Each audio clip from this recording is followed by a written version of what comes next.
Assalamu alaikum students. We are reading New Oxford Social Studies for Pakistan and we are in grade 4, unit number 1. Its title is Geography, lesson number 3. The topic is climate. Today is Thursday, 27th May 2021. Learning outcome. Students, after attending today's lecture, you will have grip over lesson content through book exercise question answers. For this, you have to open up page number 24 of your textbook, right? Page number 24 पे आपकी book exercise है जहाँ से आपके ये questions आपको करने हैं. Question number 1, what is the importance of climate for a region. किसी भी एरिया के लिए, रीजन के लिए क्लाइमेट की, आबो हवा की क्या अहमियत है. Climate is an important factor because it has a great effect on people's life, plants, crops and on the land in an area. Climate जो है एक इम्पॉर्टेंट फैक्टर है. फैक्टर उस चीज़ को कहते हैं जो इन्फ्लुएंस कर रही है, असर डाल रही है, राइट, या वो उसका एलिमेंट है. तो आबो हवा या क्लाइमेट जो है एक इम्पॉर्टेंट फैक्टर है किसी भी रीजन में, इसलिए कि इसका बहुत ज़्यादा असर होता है लोगों की ज़िंदगियों पे. देखें हमारी सब एक्टिविटीज़, हमारी फूड, इंडोर आउटडोर एक्टिविटीज़ जो हैं, और ड्रेसिंग और एवरीथिंग जो है क्लाइमेट के अकॉर्डिंग होती है.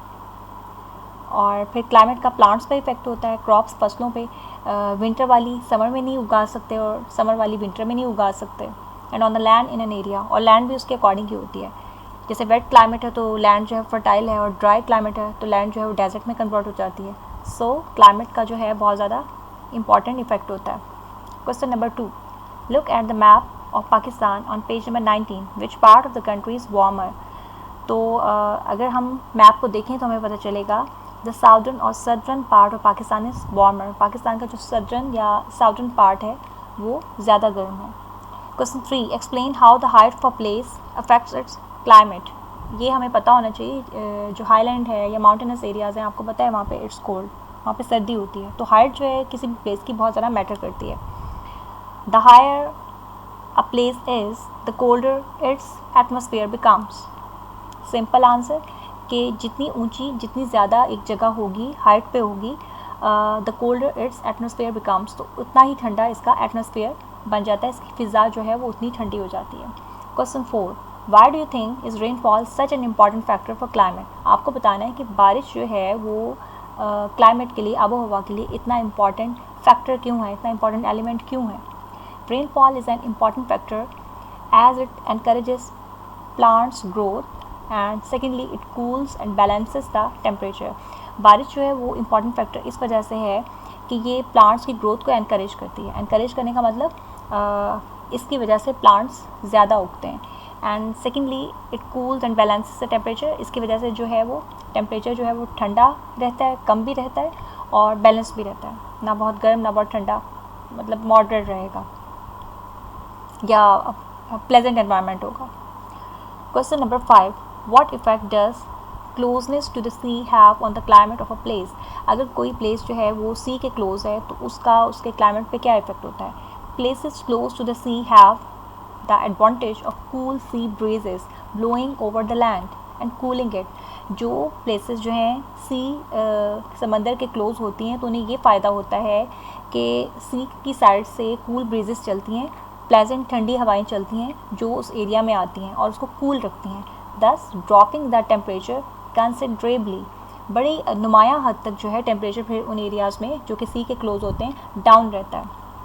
Number 6, give examples of usefulness of weather forecast. What is forecast. Weather को प्रिडिक्ट करना, पहले से बता देना वेदर ये टेम्परेचर मेजरिंग इंस्ट्रूमेंट्स की हेल्प से कि विंड की डायरेक्शन क्या होगी, whether it will be cloudy, whether it will be rainy, पहले से हम बता सकते हैं एडवांस टेक्निक्स यूज़ करते हुए. तो इसका फ़ायदा क्या है, इसकी यूज़फुलनेस क्या है. Weather forecast can help people to protect themselves and their property. अगर आपको वेदर फोरकास्ट के बारे में पता हो, नॉलेज हो कि वेदर का पहले से आपको पता है, इससे लोगों को ये हेल्प मिलती है कि वो अपने आप को और अपनी प्रॉपर्टी को सेफ रख सकते हैं. For example it is storming. आपको ये प्रिडिक्ट किया जाता है कि विंड्स की डायरेक्शन जो है तो हो सकता है कि स्टॉर्म स्ट्रॉन्ग विंड्स चलें, तूफ़ान वगैरह आ जाए या बारिश होने वाली है, तो आप पहले से कुछ चीज़ों को कवर करके इंडोर रख लेते हैं, उनको सेव कर लेते हैं। और अगर आप इसको नहीं सुनते तो यू नो के डैमेज भी होती हैं चीज़ें स्ट्रॉन्ग विंड के अंदर या बहुत तेज़ बारिश के अंदर। If farmers know there will be no rain, किसानों को पता हो कि बारिश नहीं होगी, they can arrange to water their crops, वो अपनी फसलों को पानी देने के लिए कुछ अरेंज करेंगे, like tube wells, like canal water या डैम में स्टोर वाटर, कोई भी ऐसा मेथड यूज़ करेंगे जिससे वो अपनी क्रॉप्स को पानी दे सकें।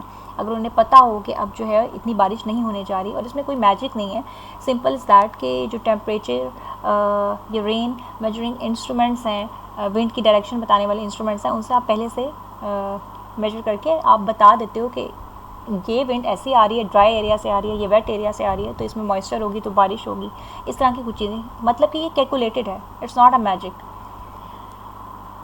उसके बाद में we also need to know about weather so that we can plan and manage our activities.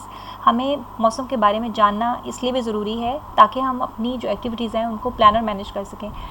हमने किसी इंपॉर्टेंट प्लेस पे जाना हो, टूर पे जाना हो, किसी भी प्लेस पे, तो हमें देखना होगा कि वेदर अपडेट क्या है, उसके अकॉर्डिंग हम प्लान करेंगे। अगर कुछ वेदर ठीक नहीं है तो हम उसे पोस्टपोन कर देते हैं, ऑल्टरनेट डे पे चले जाते हैं। तो ये तो तभी होगा ना जब आपको पहले उसके बारे में पता हो, पहले आपने वेदर का अपडेट लिया हो, ये तब हो सकता है। इसके बाद में आपका क्वेश्चन 7 है, और इसमें look at the record of the rainfall in these two places in winter and summer, talk about the results and suggest some reasons for them based on what you have learned. Friends, this is an extra question, but I am guidelining you कि आपने ये question भी करना है। This is an extra question. इसमें आपके पास 2 cities उन्होंने select किए हैं, कोयटा और इस्लामाबाद। उसमें जैन टू दिसंबर जो उनका यहाँ पे टेम्परेचर था कोयटा का और इस्लामाबाद का, इन सारे पूरे 1 ईयर का लिया है, ठीक है। ये एक एवरेज टेम्परेचर है जो उसके पूरे क्लाइमेट को शो कर रहा है। तो हमने ये देखना है, इन दोनों प्लेसेस के बारे में ऑब्ज़र्व करना है कि क्या डिफरेंसेस हैं, क्या सिमिलैरिटीज़ हैं। अच्छा, तो उसके बारे में हम कुछ बता सकते हैं। अगर टेबल को हम गौर से देखें तो हमें पता चलता है there is a lot more rain in Islamabad in summer than in winter, कि इस्लामाबाद में जो है ज़्यादा बारिश हो रही है गर्मियों में as compare to winter. August is the month that brings the most amount of rain, while November is the one with the least amount of rains. देखें, ये इस्लामाबाद के बारे में जो इन्फॉर्मेशन हमें मिल रही है ये सारी हमें इस टेबल के अंदर मिल रही है, ठीक है। जैसे अब देखें, आपने अभी ये चीज़ कही कि यहाँ पे इस्लामाबाद में समर में रेन ज़्यादा हो रही है, अगस्त में सबसे ज़्यादा रेन हो रही है। ज़रा आप इसको कंपेयर करेंगे तो आपको पता चलेगा कि आपकी बुक के इस पेज नंबर 24 पे इस्लामाबाद का जो टेम्परेचर रिकॉर्ड है उसमें 28 डिग्री सेंटीग्रेड जो है वो टेम्परेचर है, ठीक है। ये इसमें आपको एवरेज टेम्परेचर दिया हुआ है इनका, ठीक है ना। उसको देखते हुए हम लोग बता सकते हैं, ये जनरलाइज करेंगे हम लोग। While November is the month और November is the one with the least amount of rain. November में इस्लामाबाद में बहुत कम बारिश होती है। As we can see in the table given above, the temperature in August is quite high.